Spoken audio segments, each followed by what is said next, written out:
तो hello guys, welcome to my YouTube channel. आपका स्वागत है the fragrant flower blooms with Trinity episode 4 के अंदर। एपिसोड स्टार्ट होता है। रेनतारो सुबह उठते ही अपना मोबाइल चेक करता और कारुको का मैसेज देखता कि मैं तुम्हें पढ़ाऊंगी। वो उस मैसेज को बार बार पढ़ता। रेनतारो खिड़की के पर्दे खोलते हुए सोचता, आखिरकार कारुको से पढ़ने का दिन आ ही गया। वो मेट्रो से कारुको से मिलने निकल पड़ता है। रास्ते में कुछ लड़कियां उसे अजीब नजरों से देखती है तो रेनतारो मोबाइल में डूबकर उन्हें इग्नोर करता है। दिल में रेनतारो नर्वस होता और सोचता, क्या मेरे कपड़े और हेयर स्टाइल सही लग रहे हैं? कहीं मैं छपरी तो नहीं लग रहा? ये जगह मैंने कई बार देखी है लेकिन आज ये मुझे बिल्कुल अलग लग रही है। स्टेशन पहुंचकर रेनतारो सोचता है कि वो जल्दी आ गया, उसे कारुको का इंतजार करना पड़ेगा। लेकिन तभी वो देखता है कि कारुको सामने खड़ी है। उसे देखते ही रेनतारो थोड़ा ब्लश करता और कहता, सॉरी मैंने तुम्हें वेट कराया। कारुको कहती है, ऐसा नहीं है, मैं जल्दी आ गई थी, ये तो फॉर्मल बात हो गई, माफ करना। धीरे धीरे मुझे इनफॉर्मल बात करने की आदत हो जाएगी। रेनतारो हंसकर कहता, हाँ थोड़ा नर्वसनेस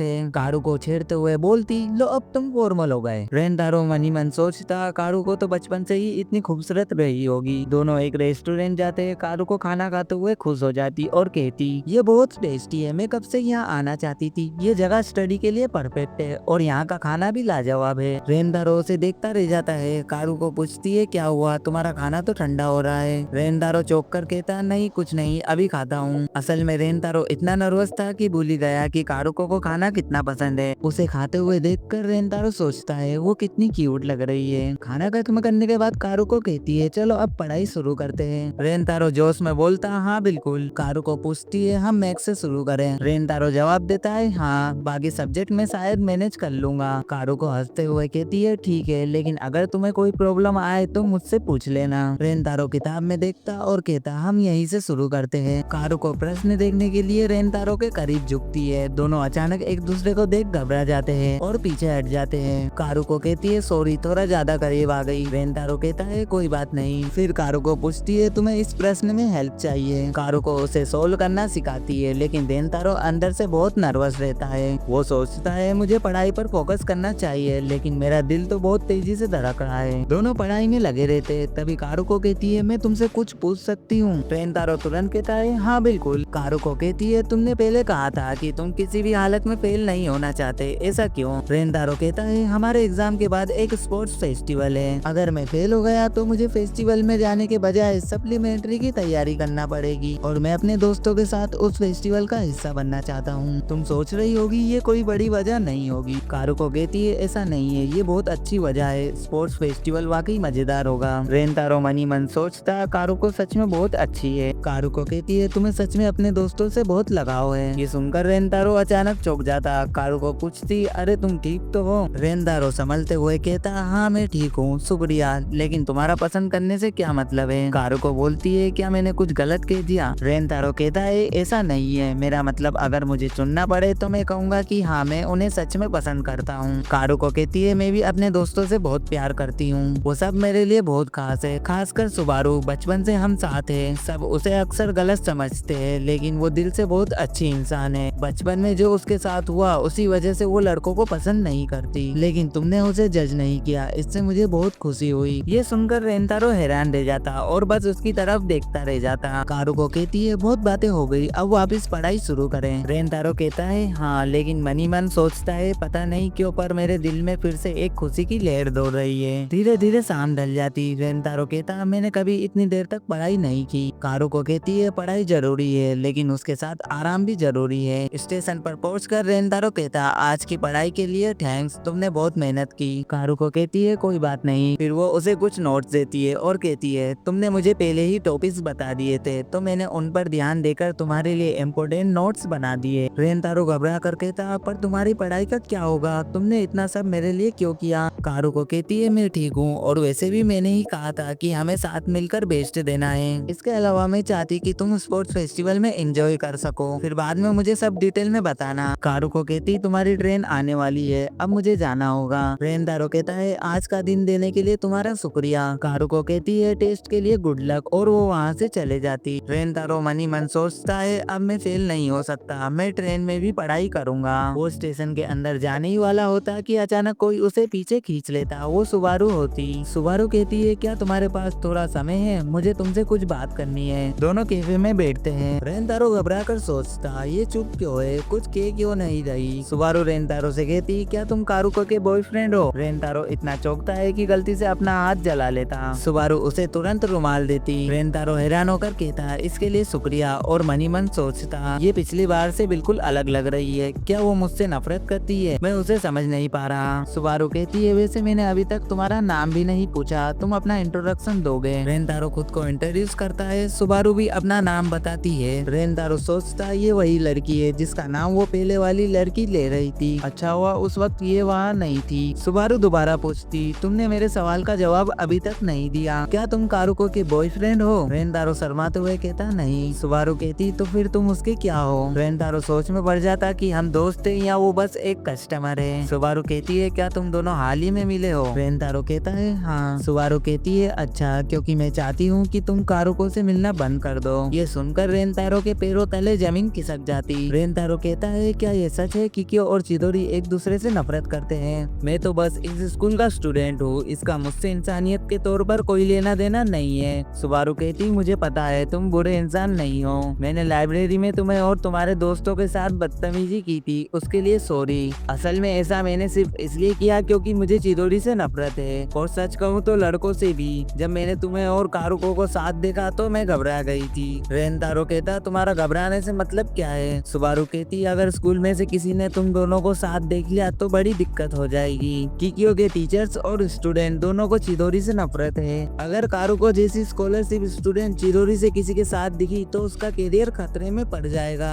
रेनतारो सुबारू से पूछता कि तुम कारुको की इतनी परवाह क्यों करती हो।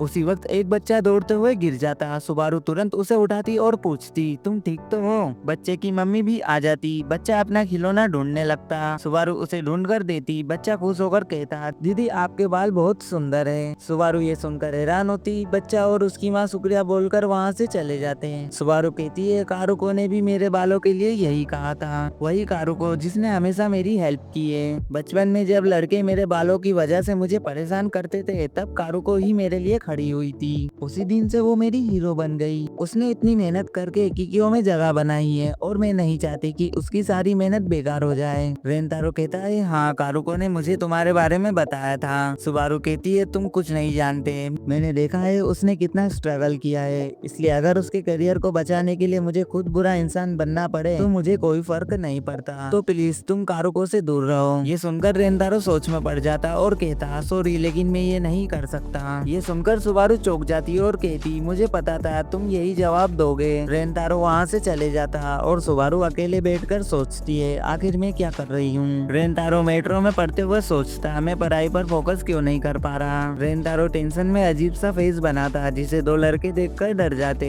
रेनतारो सुबारू की बातों के बारे में सोचता कि दूसरे इंसान की परवाह करना कमाल की बात है। तभी वहाँ पर वही लड़कियां आती और कहती यहाँ बैठने के लिए सीट खाली नहीं है। रेनतारो उन्हें फिर से परेशान देखकर तुरंत अपनी सीट छोड़ देता, लेकिन इस बार ये लड़कियां रेनतारो को उस दिन सीट देने के लिए शुक्रिया कहती और बोलती उस दिन हम तुम्हें शुक्रिया नहीं बोल पाए। वो घबराते हुए कहती तुम्हारा शुक्रिया। रेनतारो कहता तुम्हारी स्टडी कैसी चल रही है। एक कहती है बहुत बढ़िया। वो लड़कियां बहुत ज्यादा डरने लगती। रेनतारो कहता है मुझे खुशी है कि मैं तुम्हारी हेल्प कर पाया। ये बोलकर रेनतारो वहाँ से चले जाता। लड़कियां आपस में कहती है वो सच में बहुत अच्छा इंसान है। रेनतारो सोचता है कि उसने कभी नहीं सोचा था कि कोई उसे शुक्रिया बोलेगा, फिर भी वो अच्छे बच्चे थे भले ही मुझसे डर रहे थे। उसके दिमाग में कारुको की बात याद आती। वो सोचता है कारुको मुझे हमेशा छोटी छोटी बातों के लिए शुक्रिया कहती है, सच में वो बहुत प्यारी है, लेकिन फिर भी लग रहा है कि कहीं मेरी वजह से उसे तकलीफ ना हो जाए। मैंने सुबारू से साफ कह दिया था कि मैं ऐसा नहीं कर सकता क्योंकि ये मेरी असली फीलिंग्स है, और ये कहते हुए मुझे जरा सा भी अफसोस नहीं है। बस इन्हीं ख्यालों में डूबा रेनतारो लगातार टेंशन में रहता।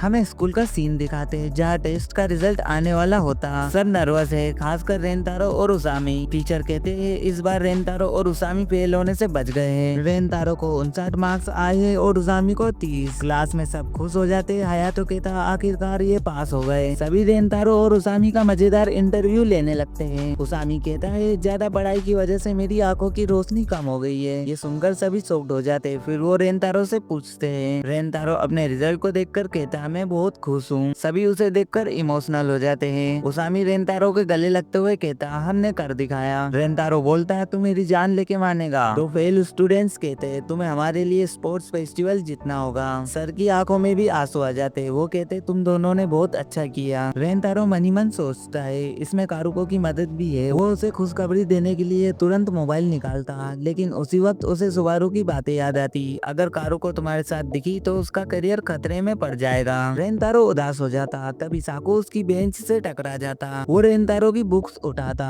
तभी साकू कारुको के लेटर को नोटिस करता जिसमें लिखा था टेस्ट के लिए ऑल द बेस्ट। साकू रेंतारो से पूछता आखिर ये माजरा क्या है। और इसी के साथ ये एपिसोड खत्म होता। तो गाइस वीडियो अच्छी लगी हो तो लाइक कर देना और चैनल को भी सब्सक्राइब कर लेना। और मैं आपसे मिलता हूँ नेक्स्ट वीडियो में, तब तक के लिए take care and good bye.